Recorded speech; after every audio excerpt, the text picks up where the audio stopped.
새해는 하나님과 동행하는 신앙생활로 늘 누리며 행복하고 지혜로운 삶을 살아가는 우리 하영교회 성도 여러분이 되시기를 주님의 이름으로 축복합니다. 누리는 행복이라는 글이 있더라고요. 하나님이 성도들에게 주신 가장 큰 선물 가운데 두 가지는 눈물과 웃음이라고 말하고 있습니다. 눈물에는 치유의 능력과 그 권세가 있고 웃음에는 넘치는 건강이 담겨 있다라고 말합니다. 기쁠 때 몸 안팎에서 드러나는 가장 큰 행동이 웃음이다라고 말하거든요. 당신의 마음속에 이 특별한 스위치가 있는데 오직 자신만이 켜고 끌 수 있는 그런 행복 스위치가 있다고 합니다. 지금 내가 기쁘고 즐겁고 행복하지 않다면 나도 모르게 그 스위치를 꺼놓고 있는 건 아닌지 살펴보라고 합니다. 행복은 누리는 것이고 불행은 버리는 것이다. 소망은 쫓아가는 것이고 원망은 잊어버리는 것이다 라고 말합니다. 기쁨은 찾아내는 것이고 슬픔은 견디는 것이다 라고 말합니다. 건강은 지키는 것이고 병만은 벗어버리는 것이다. 사랑은 끓이는 것이고 미움은 삭히는 것이다. 가족은 살피는 것이고 이웃과는 어울리는 것이다. 자유는 즐기는 것이고 속박은 날려버리는 것이다 라고 쓰고 있어요. 웃음은 나를 위한 것이고 울음은 남을 위한 것이다 라고 말하기도 합니다. 기쁨은 바로 행복입니다. 그러면 행복은 누가 만들어줄까요? 그것은 바로 여러분 우리 자신이 만들어가는 것이다 라고 말합니다. 당신의 마음속에 있는 밝고 환한 행복 스위치를 다시 켜보시기 바랍니다. 그리고 아름다운 세상 속에 하나님이 기뻐하는 멋진 인생의 길을 걸어가는 2022년이 되시기를 주님의 이름으로 축복합니다. 본문은 아담의 자손 에녹에 대한 설명으로 그가 어떻게 살아왔는지를 우리에게 알려주고 있습니다. 그 당시 아담의 자손들은 하나님을 신뢰하는 신앙을 가지고 살았으며 제사의식을 통해서 하나님을 경배했다고 창세기 4장 26절에서 소개하고 있습니다. 오늘 본문 22절에 가보면 무두셀라를 낳은 후 300년을 하나님과 동행했다 하였고 24절에서는 에녹이 하나님과 동행하더니 하나님이 그를 데려가심으로 세상에 있지 아니하였더라라고 말씀하고 있습니다. 하나님께서 자신과 동행하는 에녹을 너무 기뻐하셔서 죽음조차도 당하지 않도록 면제시켜 주시고 하늘나라로 데려가셨다라는 말입니다.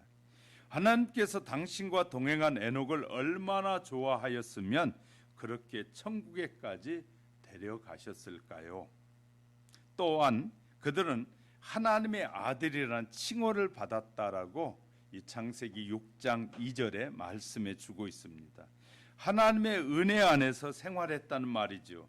그리하여 하나님께서는 그를 축복을 허락해 주셨을 뿐만 아니라 그 후손들이 번성하여 살도록 도와주셨다라는 말입니다.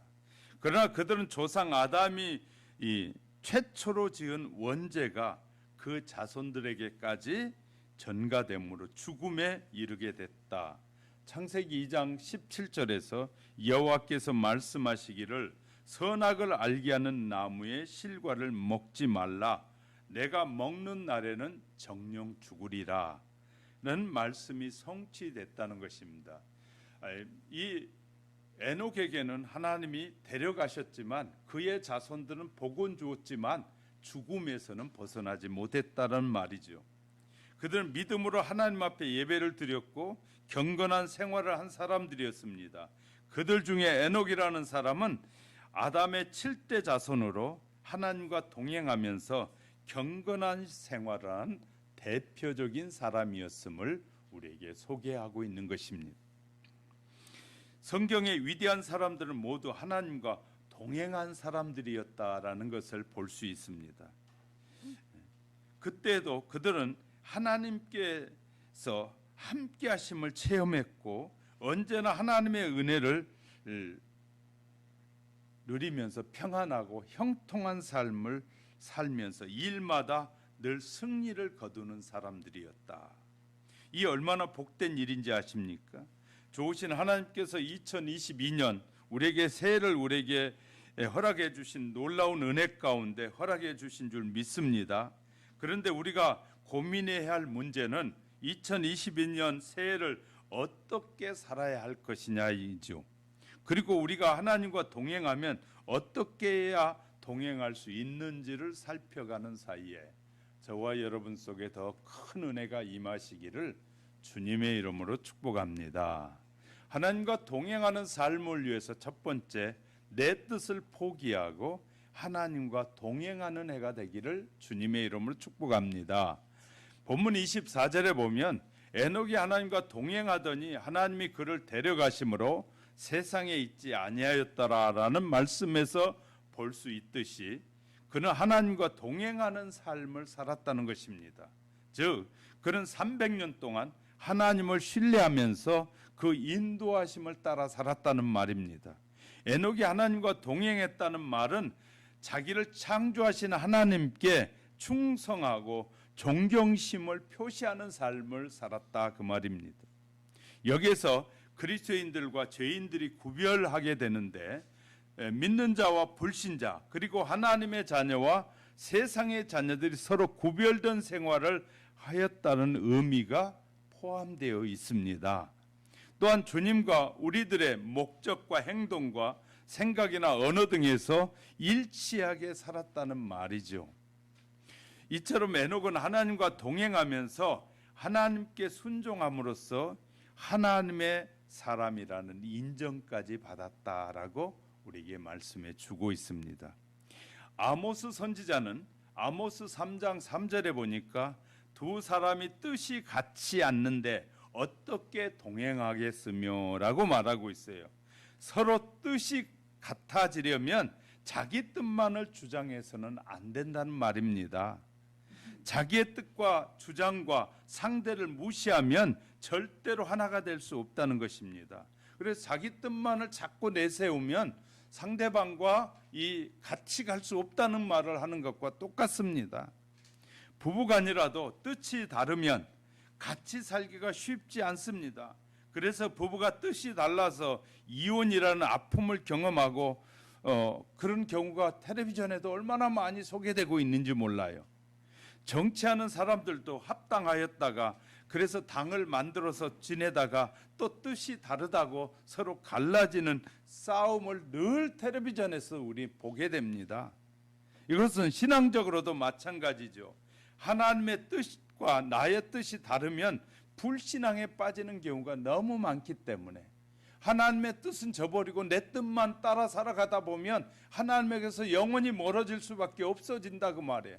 그래서 하나님의 뜻과 내 뜻 사이에서 언제나 우리는 하나님의 뜻을 먼저 선택하는 지혜가 있을 때 하나님과 동행할 수 있다는 사실을 믿으시기를 주님의 이름으로 축복합니다. 부여의 낙함 밑쪽에 부소산 쪽으로 올라가는 길 옆에 나무가지와 나무가지를 이어진 여미지라는 곳이 있습니다. 연리지라고 하는데 그 나무는 서로 나무가 다른 나무인데 두 나무가 이렇게 엮어져서 자라가고 있는데 멀리서 보면 한 나무 같은데 가서 자세히 살펴보면은 전혀 나무가 다른 나무 두 나무가 이렇게 엮어져 있는 것을 보게 됩니다. 금슬 좋은 부부에 대한 전설이 있다고 하여서 갈등이 있는 부부들에게 좋은 교훈을 주는 나무이기도 합니다. 처음에는 서로 떨어져 있는 나무였지만 두 나무가 천년이 지나는 동안에 서로 하나가 되었다는 이 연리지에 한번 생각해 보시기 바랍니다. 다른 두 나무가 한 나무가 되기까지 얼마나 많은 시련이 있었을까요? 서로 다른 두 나무가 한 나무가 아니라 그 말이죠. 나무에는 피톤치드라는 물질이 있어서 이 물질은 서로 풍겨내면서 상대 나무가 자라지 못하게 한다는 것이에요. 그래서 한 나무는 이렇게 잘 자라면서 다른 나무가 옆에서 자라지 못하게 하려고 이 피톤치드를 막 뿌려가지고 못 자라게 한다는 거예요. 그런데 두 나무가 어떻게 그렇게 잘 자라가지고 두 나무가 엮어져 있는데 꼭 한 나무 같이 엮어져 있다고 말이죠. 그래서 계속해서 한 나무가 이 두 나무가 이렇게 자라면서 바람이 불고 그러면 두 나무가 부딪혀서 가지가 끊어지기도 하고 또 상처가 나기도 하면서 두 나무가 그러다 보니까 어느 날부터 두 나무가 엮어지면서 한 나무처럼 엮어져 있다는 말이죠. 많은 상처와 아픔을 극복하면서 한 나무가 되었다는 것이죠. 결국 그 나무에서 한 편을 다른 편에게 내어줬다는 말입니다. 한 편을 내어주고 나니까 두 나무가 한 나무처럼 아름다운 모습으로 이렇게 잘 엮어져 꾸며져 있다는 것이에요. 우리는 내 고집대로 내 성질대로 내 성품대로 살면 결코 둘이 하나 될 수 없다는 말입니다. 한 뜻으로 같은 방향을 갈 수 없다는 거예요. 한 부분을 내어줄 때만이 두 부부가 하나 돼서 아름다운 삶의 모습으로 드러나게 된다는 거예요. 하나님이 혼자 사는 것이, 독초하는 것이 아름답지 못하므로 하와를 하나님이 만드셔서 둘이 하나 돼서 아름다움의 모습으로 살아가도록 하나님을 잘 섬기도록 해주셨는데, 이 둘이가 서로가 연합하고 서로가 내어줌을 통해서 아름다운 모습으로 자라가지 않으면 나중에 서로에게 준 아픔과 고통으로 수많은 날을 후회하며 사는 날이 오게 된다는 것을 우리에게 교훈해 주고 있는 것입니다. 이 나무가 주는 교훈은 나무도 한 편을 포기할 때 하나가 되더라는 말을 우리에게 전해주고 있는 것입니다. 믿음으로 살아가는 우리도 하나님과 동행하려면 반드시 먼저 해야 할 일은 내 뜻과 내 생각을 포기해야 된다는 것입니다. 그리고 무조건 하나님의 뜻에 내 뜻을 맞추어야 합니다. 우리는 절대적으로 하나님의 뜻을 받들어야 합니다. 그 이유가 뭐냐? 나는 똑똑하고 유능한데 무슨 말입니까? 하나님은 보이지 않는데. 그러나 하나님을 모르는 사람이 하는 말이죠. 하나님이 온 세상을 창조하시고 지금도 만드시고 지금도 아름답게 꾸며가시고 아주 지금도 하나님이 잘 보존해 가고 계신 그 하나님을 잘 모르는 사람들이 자기가 똑똑하다는 말을 하는 것이지, 하나님이 어떤 분인지 알고 창조주 하나님을 아시는 분이라면 뜻을 맡기는 것이 얼마나 편하고 쉽게 살아가는지를 알게 될 것입니다.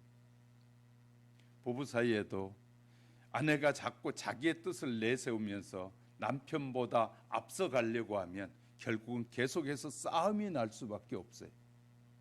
서로 양보해주고 서로 이해해주고 나의 부족한 점이 저분에게 있으므로 인정해주고 상대를 높여주고 섬겨줄 때 우리가 아름다운 가정이 만들어지는 것이에요.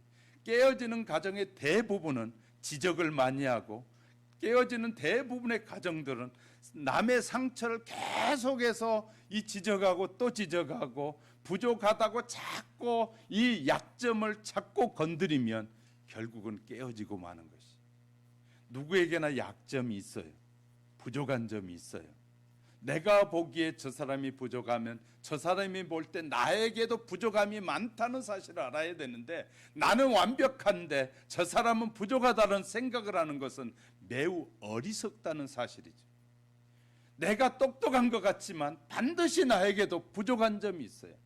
그렇기 때문에 서로 양보해주고, 하나님의 질서를 아는 사람은 하나님이 세우신 그 질서를 존중해 갈 때 아름다운 가정으로 만들어져 가고 세워져 갈 것입니다.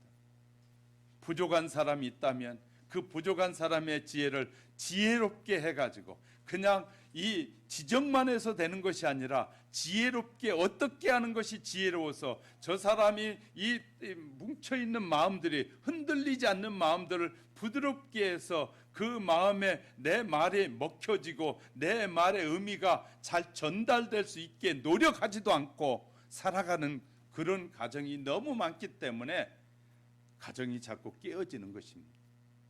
저 사람이 뭘 원하는지, 저 사람이 어떻게 해야 그 마음을 내가 이렇게 끌어올 수 있는지를 영 고민하지 않고 살아가는 사람, 그건 자기 고집이 강할 때 그러는 것입니다. 내가 똑똑하다고 잘 알고 있고 나는 유능하다고 생각할 때 자꾸 저 사람의 허물만 보이게 되는데, 그런 것은 매우 어리석은 것이죠. 성경은 세상에 유능한 사람이 아무도 없음을 우리에게 말해주고 있어요. 그러므로 우리는 분명히 노력해야 돼. 부지런하게 노력해야 돼. 아름다운 가정의 행복을 만들어가는 데는 뭐가 필요하다고요? 우리가 한쪽을 양보하는 훈련이 돼야 되고요. 그런데 우리를 가장 만드시고 우리를 인도하시고 우리를 케어하시는 전능하신 하나님을 의지하고 그분 앞에 전적으로 맡기고 살고 그분께 지혜를 구하고 그분의 능력으로 우리가 살아가게 될 때 우리의 가정은 아름답고 행복한 가정을 만들어 갈 것입니다. 그러기 위해서는 뭐가 필요하다고요? 하나님을 의지해야 된다. 사람이 자기의 뜻에 하나님의 뜻을 맞추려고 하니까 불신앙에 빠지고 하는 일이 제대로 되지 않습니다. 신앙생활에 힘이 들고 아무리 부르짖고 기도해도 응답되지 않는 것이 바로 그런 것이에요. 나를 포기하지 않고 하나님 앞에 기도하니까 하나님이 응답해 주시잖아요. 응답해 주면 문제가 생길 것이고 응답해 주면 큰 역사가, 이 하나님의 역사를 거역하게 되기 때문에 하나님이 응답해 주시지 않는 것이에요. 안 된다고 애통하고 하나님께 도움이 받지 못합니다. 아무리 애통하고 몸부림쳐도. 그러나 내 뜻을 포기하고 하나님의 뜻에 맞추면 하나님께서 함께해 주시고 응답해 주심으로 인생이 그렇게 순탄해질 수밖에 없어요. 순탄해져 가는 것입니다. 그때부터 하나님께서 나를 통해서 일하길 원하시는 일들을 하도록 축복하시는 거예요. 그러니까 내가 내 뜻을 버리고 하나님의 뜻에 맞춰가면 하나님이 나를 통하여 하시고 싶어하는 일들을 드러내 보이시기 시작하는. 그래서 그 드러내 보이신 뜻을 따라 살아가면 우리는 행복한 인생의 길을, 우리의 짧은 인생이지만 멋진 인생의 길을 살아갈 수 있게 되는 것입니다. 사랑하는 성도 여러분, 이 놀라운 비밀을 깨달아야 할 것입니다. 그러므로 2022년 새해는 내 뜻을 내려놓고 온전히 하나님의 뜻을 깨닫고 동행하는 은혜가 우리 모두에게 충만해지시기를 주님의 이름으로 축복합니다. 두 번째는 하나님의 뜻을 배우고 섬기는, 이 기쁘게 섬기는 해가 되어야 할 것입니다. 히브리서 11장 5절에 보니까 믿음으로 에녹은 죽음을 보지 않고 옮기었으니 하나님이 자기를 옮기심으로 다시 보이지 아니하니라. 저는 옮기우기 전에 하나님을 기쁘시게 하는 자라 하는 증거를 받았느니라 라고 쓰고 있어요. 그 당시에 에녹은 다른 사람들보다 오래 살지는 못했어요. 이 당시에 이 에녹이 살고 있을 때는 700살, 800살, 900살까지 살던 시대거든요. 그런데 에녹은 그렇게 오래 살지는 못했음을 알 수 있어요. 그는 다만 하나님과 동행하면서 믿음으로 하나님을 기쁘시게 해드렸다는 것이에요. 그래야 에녹은 자신보다는 하나님의 일을 더 중요하게 여겼고 또한 하나님이 원하신 일들을 행함으로 항상 하나님께 합당한 자로, 이 최선을 다하는 자로 인정을 받기 시작했다. 우리가 아무리 내 뜻을 내려놓고 아버지의 뜻대로 살기로 다짐해도 하나님의 뜻을 모르면 마음만 있을 뿐 동행할 수가 없는 거예요. 그러니까 내 뜻을 내려놨는데 내 뜻을 내려놓고 하나님의 뜻을 알려고 생각하지 않고 배우려고 생각하지 않으면 또 어려움이 있는 거예요. 그러니까 내 뜻을 내려놨으면 반드시 그러면 하나님의 뜻이 어디 있는가는 부지런히 찾고 배워야 돼요. 할렐루야. 그래서 예수님께서 마태복음 11장 28절에 보니까 나는 마음이 온유하고 겸손하니 나의 멍에를 메고 내게 배우라. 그러면 너희 마음에 쉼을 얻으리라 라고 말씀해 주셨어요. 주님과 같은 멍에를 메려면 예수님의 마음을 배워야 한다는 것입니다. 예수님께서는 온유하고 겸손한 마음으로 배우라고 말씀하지 않습니까? 성경을 통해서 하나님의 뜻을 배워야 합니다. 무릎 꿇고 말씀에 순종해야 합니다. 부드러운 마음으로 말씀을 들어야 합니다. 성경에는 하나님의 뜻이 기록되어 있어요. 성경에는 하나님께서 무엇을 기뻐하시고 무엇을 싫어하시고 무엇을 원하시는지 다 하나님이 드러내놓고 계셔요. 그러므로 하나님의 뜻을 아는 것이 너무너무 중요한 것이에요. 그걸 배워야 됩니다. 가정에서 부모님들은 자녀들에게 정확하게 대접을 받으려면 자기의 마음을 숨기지 마셔야 돼요. 드러내야 돼요. 나는 너희를 사랑한다. 나는 소원은 이것이다. 나는 무엇을 좋아한단다. 나는 무엇을 싫어한단다. 나는 무엇을 기뻐한단다. 심지어 나에게는 이런 음식은 맛있더라. 이런 음식은 맛없더라. 이렇게 말해줘야 자녀들이 맛있는 걸 계속 해드릴 거 아니에요? 이 속 없는 부모들은 맛없는데도 그냥 맛있다 맛있다 우리 계속 주는 거예요. 돌아서서는 에이 그 맛없는데 그러면 안 된다는. 그러니까 자기 뜻을 드러내는 거예요. 부모의 뜻은 나는 이런 거 싫어해. 그러면 그거 다시 안 사줄 거란 말이에요.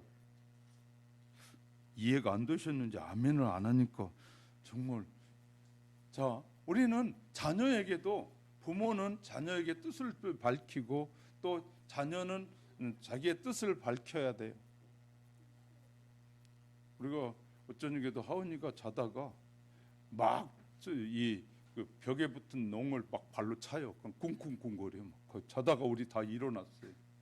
왜 일어났나? 제가 뜻을 밝히는데 나중에는 그래. 덥단 말이야. 그러는 거예요.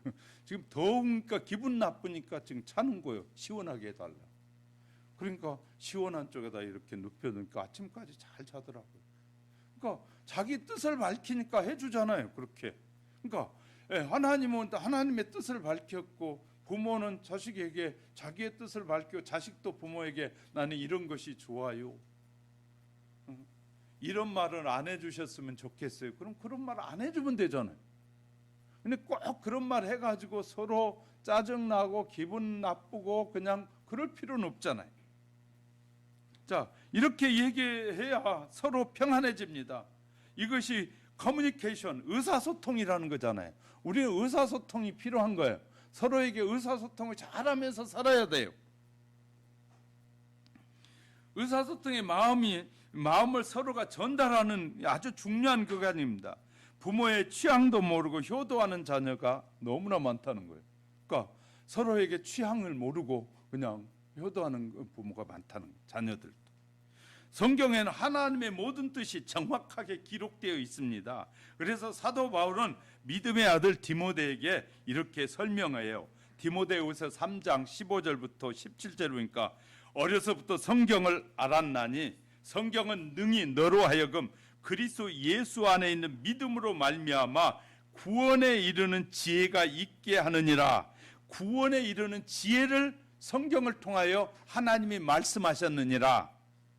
모든 성경은 하나님의 감동으로 된 것으로 교훈하고 우리를 책망하시고 우리를 바르게 하고 의로 교육하게 유익하게 다 쓰여져 있느니라. 이는 하나님의 사람으로 온전하며 하나님을 믿는 모든 신자들이 온전하며 모든 선한 일을 할 만한 모든 능력을 갖출 수 있도록 말씀이 다 준비되어 있다. 하나님이 다 드러내놓고 계시다. 그 말이에요. 하나님의 말씀을 통해 우리에게 다 말씀했어요. 그런데 우리가 그 뜻에 순종하지 않고 사는 것이 문제라는 사실을 말씀하고 있어요. 성경을 통해 하나님의 뜻을 배우는 지혜가 충만해지기를 주님의 이름으로 축복합니다. 2022년에 새해 가장 우리가 기본적인 것은 항상 하나님을 우리의 생각 앞에 모시는 것입니다. 내 생각 앞에 먼저 하나님의 생각을 앞세우는 것입니다. 이렇게 하나님의 임재를 연습할 때 우리가 할 목은 끊임없이 생각을 하나님께로 돌리고 다시 돌리는 것입니다.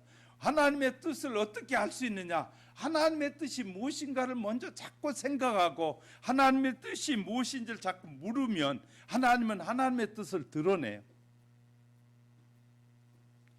부모님에게 이것이 맛있어요, 맛없어요 자꾸 물으면 맛없다, 맛있다 말하잖아요. 그러면 알게 되잖아요. 아, 우리 부모는 신 것이 싫고 단 것을 좋아하는구나, 무엇을 싫구나, 이런 걸 이렇게 대화를 통해 알아가듯이 하나님은 하나님을 앞세워서 자꾸 물으면 하나님이 말씀하고 깨닫게 하셔요. 그러면 하나님이 직접 말씀하시는데 성령을 통해서 말씀해 주셔요. 성령을 통해서 알게 해줘요. 성령을 통해 말씀이 깨달아지고 이해되어지는 거예요. 오늘 이 시간에 여러분이 말씀을 들으면서 아, 그렇구나 깨달아진다면 성령을 통해서 하나님이 우리에게 지금 말씀하고 계시는 거예요. 이해가 되셨으면 아멘. 그러나 하나님은 항상 앞에 모시고 이 계획적으로 자꾸 행동하다 보면 은혜가 충만한 새로운 습관이 우리의 습관이 돼요. 그러니까 먼저 무슨 일이 생기면 하나님의 뜻이 어디 있지? 왜 나가 직장에서 쫓겨났지?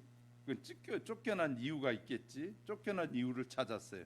그러면 하나님이 새로운 일을 주시려고 하나? 그러면 하나님 새로운 일이 어떤 일이 내가 하는 것이 가장 좋을까요? 어떤 일을 할 때 내가 이 실증나지 않고 계속 지속적으로 할 수 있을까요? 어떻게 해야 내가 하나님을 기쁨으로 잘 섬길 수 있을까요? 자꾸 먼저 하나님을 앞세우는 거예요. 그럼 하나님께서 어느 순간에 내가 이 일을 하는 것이 좋겠구나라고 깨달아지게 되는 거예요. 할렐루야. 이렇게 하나님은 늘 우리를 인도하시는 하나님이. 그러니까 하나님을 먼저 앞세우고 생각하면 되는 거예요. 우리가 어디 갈 때 부모를 앞세우고 가면 늘 부모가 앞서가면서 이렇게 지혜롭게 가르쳐 주는 것처럼, 그러니까 이렇게 우리의 삶에 늘 하나님을 앞세우고 가면서 늘 생각하는 것이에요.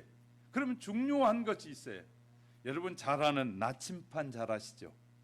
예, 사람들이 산에 가서 길을 잃었을 때 나침판. 그런데 절 보세요. 나침판이 지가 마음대로 아무 쪽이나 막 계속 가르쳐. 그러면 이 나침판은 문제가 심각해요. 나침판은 놀라운 것은요, 이 어디든지 가지고 막 뺑뺑이를 돌다가 세워도 언제나 북쪽을 향해서 무조건 가르치는 거예요. 아, 그러니까 나침판만 딱 열어보면 아, 이쪽은 북쪽이구나 알 수 있는 거예요. 북쪽이 먼저 딱 정해지고 나잖아요. 그러면 북쪽에 딱 서서 아, 동쪽, 남쪽, 서쪽이 딱 구별되는 거예요. 그래서 나침판은 막 돌려놔도 제자리가 있고 막 돌려놔도 제자리가 있고 제자리가 있는 거예요. 그러니까 우리가 막 혼돈의 삶을 살고 있음에도 하나님의 뜻이 어디지 하고 딱 늘 하나님의 뜻에 포커스를 맞추고 살면 뺑뺑 돌다가도 딱 하나님의 뜻 앞에 와서 바르게 세워지는 거예요. 할렐루야. 이게 훈련이 필요한 것이. 나침판을 그렇게 만들었어요, 사람들이. 왜? 무슨 일이 있어도 나침판은 북쪽만 가리키게 해놨어요. 그러니까 무슨 일이 있어도 나침판이 올바른 나침판은 늘 북쪽을 가리키게 되어 있어요. 그런 것처럼 하나님은 성경을 통하여 우리가 혼돈한 삶을 어두운 삶 속에 살아도 성경만 피면 우리에게 나침판이 향하고 있듯이 하나님의 뜻을 향하게 만들어 놨어요. 할렐루야. 그래서 우리는 성경을 펴서 계속해서 성경을 읽으면서 이렇게 살아가면 자동적으로 하나님의 뜻을 알아갈 수 있게 됩니다. 할렐루야.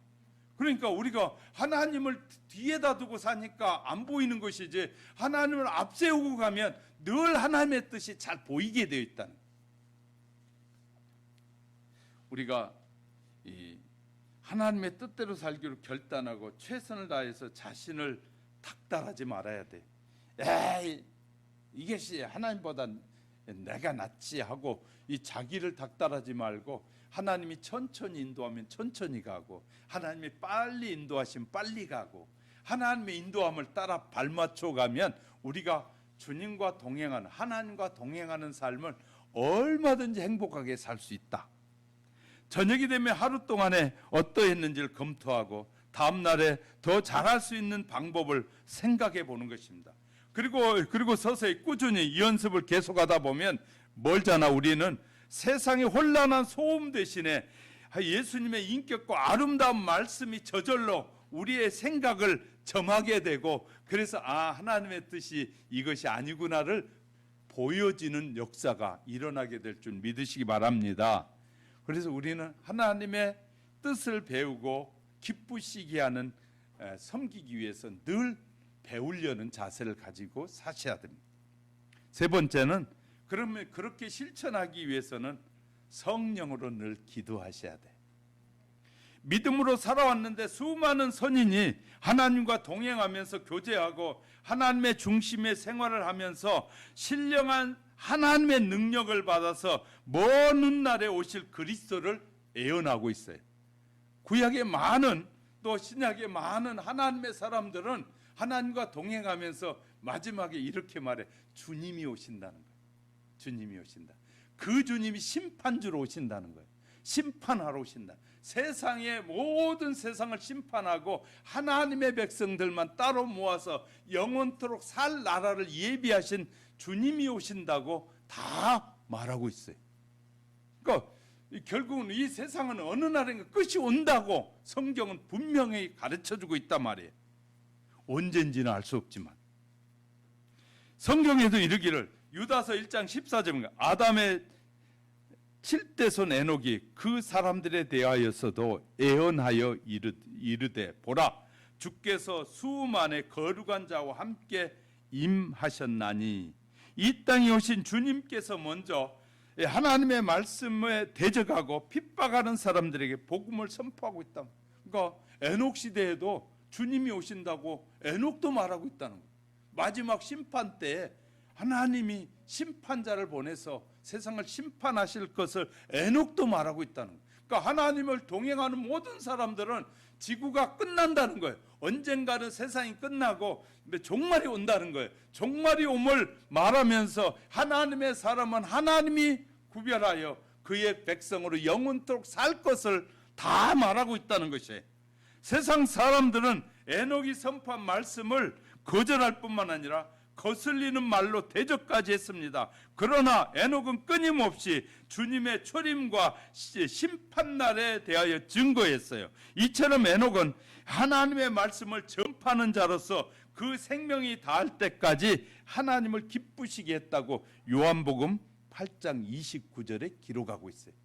다시 말해 우리가 이제 하나님의 뜻을 깨닫고 알게 되면 마지막에 하나님의 심판이 있다는 것을 자동적으로 믿어지게 되는 거예요. 그리고 하나님의 뜻대로 사는 자는 바로 에녹과 같이 영원토록 하나님과 동행하는 살지만 하나님을 거역하고 불신앙의 사람은 하나님의 심판에서 영원한 지옥에 간다는 사실이 영원한 심판에 이른다는 사실이 깨달아져 가는 거예요. 알아가는 것입니다. 자, 이렇게 말하면서 사도 바울도 로마에 있는 성도들에게 이렇게 증거합니다. 로마서 8장 25절 28절에 성령도 우리의 연약함을 도우시나니 우리는 마땅히 기도할 바를 알지 못하나 오직 성령이 말할 수 없는 탄식으로 우리를 위하여 친히 간구하시느니라. 마음을 살피시는 이가 성령의 생각을 아시나니 이는 성령이 하나님의 뜻대로 성도들을 위하여 간구하심이라.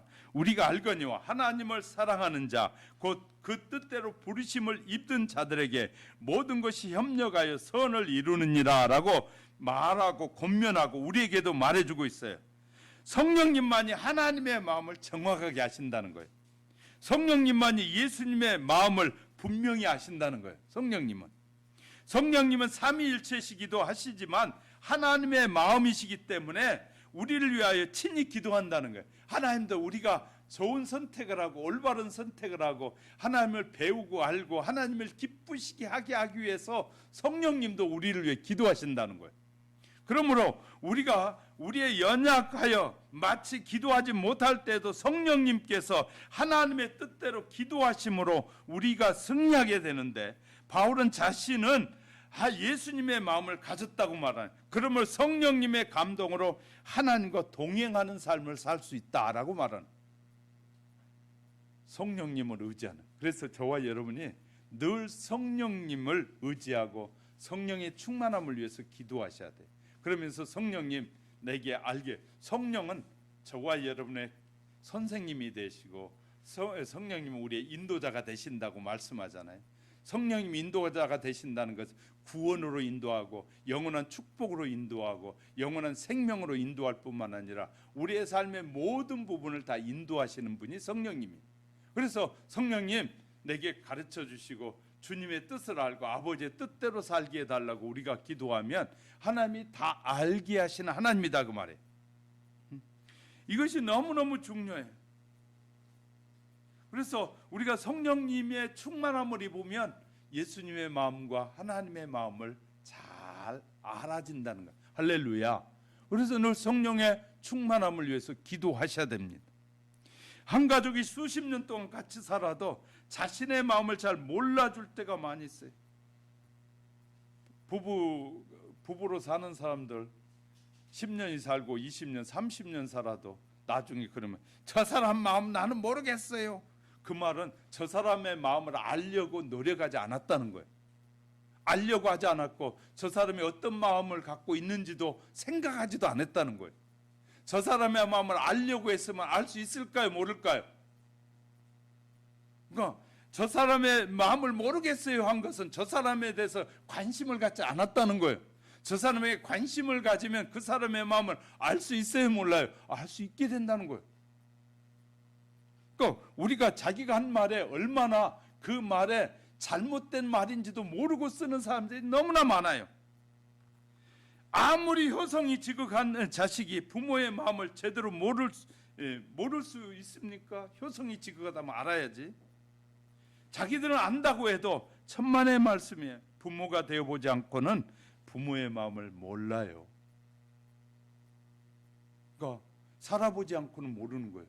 그러니까 늘 후회는 늦게 하잖아요. 그러니까 후회 일찍 하는 사람들은 참 좋은 사람이에요.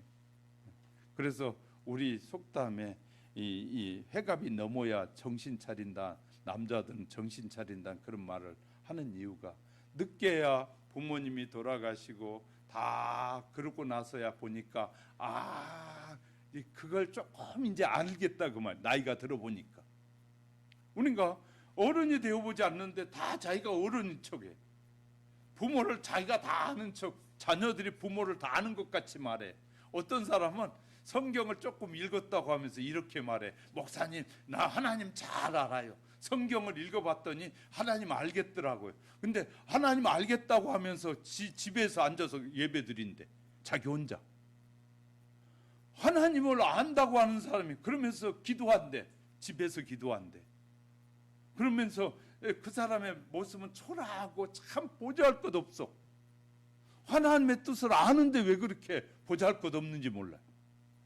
웃기는 일이잖아요.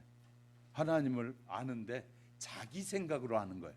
하나님의 뜻대로 아는 것이 아니라 자기 생각대로 하나님을 아는 거예요. 부모를 아는데 부모를 자기 생각대로 아는, 부모의 생각을 모른다 그 말이에요. 뭐 하면 된다고요? 우리가 하나님의 생각을 알고 부모의 생각을 알려고 하는 것이 너무 중요해. 우리 아까 얘기하다가 우리 김기열 집사님 아버지하고 이번 4일 동안에 같이 있으면서 아버지를 많이 더 이해하게 됐다고 해요. 왜? 생각하지 못한 부분들을 많이 보게 되는 거예요. 알려고 옆에 있으면서 자꾸 지켜보니까 알아가는 거예요. 너무 중요한 것이 우리가 하나님을 알려고 하고 주님을 부모를 알려고 하면 얼마든지 알아가는 것이. 자, 어떻게 하나님의 마음과 눈물을 알겠습니까? 하나님의 뜻을 알 수 있다 그 말이에요. 하나님은 하나님의 뜻을 드러내고 계시니까 성경 분명히 알려주기를 성령으로 기도하면 알 수 있다는, 지식으로 알려고 영혼을 깊이 알지 못한다고 하면 영혼을 알 수 없다고 말이에요. 성경은 아무리 읽어도 하나님의 마음을 읽지 못하면 소용이 없다는 말이에요. 하나님의 마음을 읽어도 하나님의 뜻을 읽어야 합니다. 그러면 어떻게 가능할까요? 오직 성령으로만 알 수 있는 거예요. 성령으로만 알 때 정확하게 알아지는 거예요. 할렐루야. 성령으로 알을 때, 성령님이 내 안에 계실 때 하나님의 마음이 저절로 깨달아지는 거예요. 왜 성령의 충만함을 자꾸 받으라고 요청하느냐 하면 성령님이 내 안에 충만해지면 하나님의 뜻이 자동적으로 이해되어지기 시작해요. 하나님의 뜻이 알아져 가는 것이에요. 그래서 하나님을 기쁘시게 하고 내 마음도 기쁘고, 하나님이 슬퍼하시면 내 마음도 슬퍼지고, 하나님이 원하신 뜻이 아니면 나도 그 마음에 이 호감이 가지 않는 것이에요. 근데 하나님의 뜻을 알잖아요. 하나님의 뜻을 알아가면 하나님의 뜻이 내 마음에도 호감이 함께 와요. 그래서 좋아지는 것이에요. 이런 마음들이 있으면 하나님과 동행하는데 굉장히 편하게 동행이 돼요. 하나님의 뜻을 알면. 만일 성령을 충만하게 받아야 합니다. 우리 먼저 성령이 충만한, 그리고 성령으로 기도하면 하나님과 동행할 수 있습니다. 한 육상 선수가 올림픽에서 금메달을 획득했어요. 그가 세계 제1의 명성을 얻는데 뒤에 성공을 거둔 소감을 말하라고 요청했더니 그가 이렇게 말했어요. 하나님께서 발을 내딛는 순간마다 나와 함께 달려주시기 때문에 내가 최선을 다할 수 있었다고 생각합니다. 그리고 이렇게 소감을 말했더니 스포츠 해설가가 무슨 말인지 믿을 수 없다는 듯이 이렇게 질문을 했어요. 하나님께서 오늘 당신이 이기도록 도와주셨다는 말은 아니지요? 라고 다시 물었어요. 이 젊은이가 잠시 생각하더니 다음과 같이 대답했어요.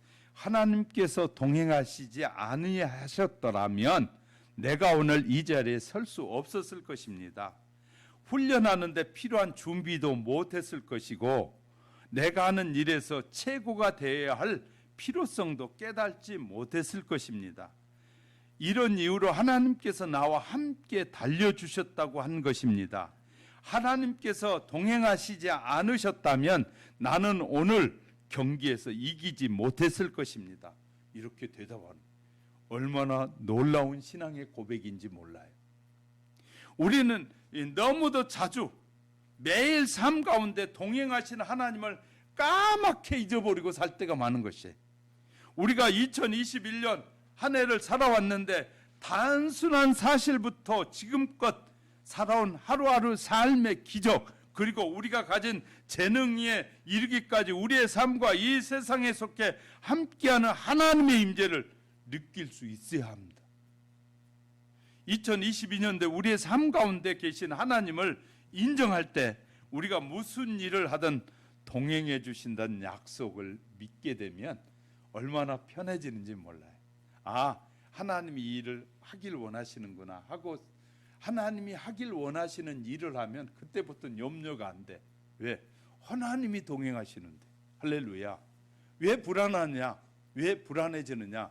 내가 결정하고 살아가다 보니까 내 결정이 틀린 허물이 많은 거예요. 그러니까 불안해져요. 그런데 하나님이 내게 주신 일이야. 하나님은 이 일을 통해서 하나님을 기쁘시게 하고 하나님의 영광을 드러내라고 하시는 일이니까 내가 그런 마음으로 하면 늘 내가 하나님을 기쁘시게 하려는 마음으로 하니까 모든 일에 평안이 오고 기쁨이 오게 된. 할렐루야. 저와 여러분이 일할 때 왜 두려워하고 염려하느냐면 내가 결정한 일이기 때문에 그러는 거예요. 그러나 하나님이 내게 이것이 주신 일이라고 확실히 믿어져 버리잖아요. 그러면 염려할 필요가 없는 거예요. 이렇게 기도하면 돼. 하나님, 어려워요. 아시지요? 지금 이 환경 넘어질 수밖에 없는데 하나님이 도와주세요. 늘 하나님을 의지해 버리니까 하나님이 모든 삶의 영역에 우리에게 다가오셔서 말씀하시고 축복해 주시니까 우리가 넘어질 수 없다고 말해요. 할렐루야. 그러니까 너무 중요한 것은 우리가 하나님을 의지하며 살 때 정말 우리는 인생은 편해집니다. 하나님께서 사도행전 13장 22절 다윗을 만나니 내 마음에 맞는 사람이다. 내 뜻을 다 이루었다 하셨는데 다윗은 성령의 사람이었다는 거예요. 다윗이 수금을 타며 찬양할 때 하나님의 신이 충만하게 임하였어요. 그래서요 시편의 찬송 가장 많이 쓰게 되었고 이 하나님의 마음을 알았기 때문에 그래서 하나님을 기쁘시게 찬양할 수 있었습니다. 다윗이 찬양할 때 이 역대상 17장 1절에 보니까 나의 백향목궁에 거주하거늘 여호와 언약궤는 휘장 아래에 있도다라고 고민해. 다윗의 고민은 그거였어요. 아, 나는 좋은 집에 사는데 하나님의 집은 하나님은 이 휘장 가운데 이 천막 안에 있네. 그래서 마음에 고민이 생겼어요. 그래서 다윗이 꿈을 꾸는 거예요. 하나님의 집을 멋지게 지어가지고 아름답게 지어서 하나님 앞에 봉헌해 드리리라. 그런 꿈을 가졌어요. 그런데 하나님이 다윗에게 찾아오셔서 말씀하시는 거예요. 너는 피를 많이 흘린 사람이니까 너는 너를 통해서 성전을 짓기를 원치 않는다. 그러나 내가 너의 아들을 통해서 지으면 좋겠다라고 깨닫게 하잖아요. 그러니까 다윗이 그 하나님의 뜻을 깨달았어요. 그러니까 자기는 짓지 못한다는 거 알았어요. 그러나 자기 자녀가 지을 것을 알았어요. 그러니까 부지런히 모으는 거예요. 그 얼마나 많이 모았는지 성전을 짓고도 남을 정도로 하나님이 풍성하게 채워주시는 거예요. 하나님은 하나님의 마음에 합한 삶을 살 때 하나님은 그 모든 일이 이루어지도록 축복하시는 하나님이에요. 할렐루야. 이것이 동행하는 삶이 하나님의 뜻을 이루어가는 거예요. 하나님은 고통 속에서 우리와 함께 하신다는 사실을 알기에 우린 또한 기뻐할 수 있습니다. 예수님께서 이 세상에 오심으로 하나님의 뜻을 이루어 들으셨고 지금 성령님을 통해서 하나님께서 우리와 함께하고 계십니다. 하나님은 우리가 홀로 어려움을 겪지 않도록 우리를 떠나지 않으십니다. 우리가 세상에서 어려운 일을 당하고 아무리 먼 길을 돌아와도 항상 그 자리에 계시는 주님. 우리는 늘 뺑뺑 돌지만 우리는 시간을 낭비하고 허비하고 내 뜻대로 살고 내 생각대로 살고 하나님의 뜻보다 멀리 살지만 하나님은 늘 그곳에, 주님은 늘 그곳에 계시면서 우리에게 말씀하시고 늘 우리와 동행해 살기를 원하신단 말이에요. 할렐루야. 그러니까 우린 방황하지 않는 길은 하나님의 뜻을 알고 하나님의 뜻대로 살면 방황은 다 떠나가게 되는 거예요. 할렐루야. 근심 걱정도 더 사라지게 될 것입니다. 우리가 세상에 어려운 일을 당하면 아이고 팔자가 못돼서 그래, 팔자 탓하고요. 좀 어려운 일, 질병이 와서 고통스러우면 막 질병을 고통스러워해요. 근데 하나님이 이것도 함께하라고 주신 것이구나. 하나님 감사합니다. 하나님이 고통을 이기고 이 고통을 승화해서 하나님이 기뻐하는 삶이 되게 하옵소서. 그러면 그 고통이 왔는데 고통이 승화돼서 고통이 평안해지고 고통이 고통으로 느껴지지 않는 거예요. 할렐루야. 예수님이 십자가에서 죽으심이 고통과 저주로 여겼다면 주님이 죽으실 이유가 없는 거예요. 그러나 예수님이 십자가에 지고 골고다로 올라가신 그 일이 아버지의 뜻이기 때문에 기쁨으로 지고 올라가셨고 그 죽음이 아버지의 뜻이기 때문에 기쁨으로 죽음을 맞이했기 때문에 이 성경을 통해서 우리에게 아버지의 뜻을 이룬 그 아들에게 모든 심판의 고난을 주시는 거예요. 할렐루야. 그러니까 우리가 하나님의 뜻을 알고 그 뜻을 따라 우리가 살아가게 될 때 하나님이 기뻐하는 역사를 이루어가는 것입니다. 내가 떠나온 그곳에 그대로 계신 주님은 광야의 뜨거운 햇빛 속에서도 음침한 골짜기의 어둠 속에서도 함께 하시는 주님, 이러한 주님의 변치 않는 그 사랑 가운데 영원히 거하시는 은혜가, 그 주님이 우리와 함께 하시는 은혜가 금년 한 해도 저와 여러분 속에 지속되어 가시기를 주님의 이름으로 축복합니다. 말씀을 정리합니다. 사랑하는 성도 여러분, 2022년 새해 에녹과 노아와 아브라함과 다윗처럼 온전히 하나님과 동행하는 한 해가 되시기를 주님의 이름으로 축복합니다. 우리가 하나님의 뜻을 멀리하고 내 뜻대로 사니까 고달픈 것입니다. 내 뜻대로 사니까 실패합니다. 그러므로 2022년 새해를 시작하는 첫 주일 겸손히 내 뜻을 내려놓고 하나님의 뜻을 늘 살피는 지혜가 있기를 주님의 이름으로 축복합니다. 새해는 성경을 펴놓고 무릎을 꿇고 말씀을 배우고 항상 기도하면서 성령의 충만한 가운데 하나님의 마음을 가지고 하나님과 동행하고 함께하는 그런 새해가 되시기를 주님의 이름으로 축복하고 기도합니다. 할렐루야. 기도하겠습니다.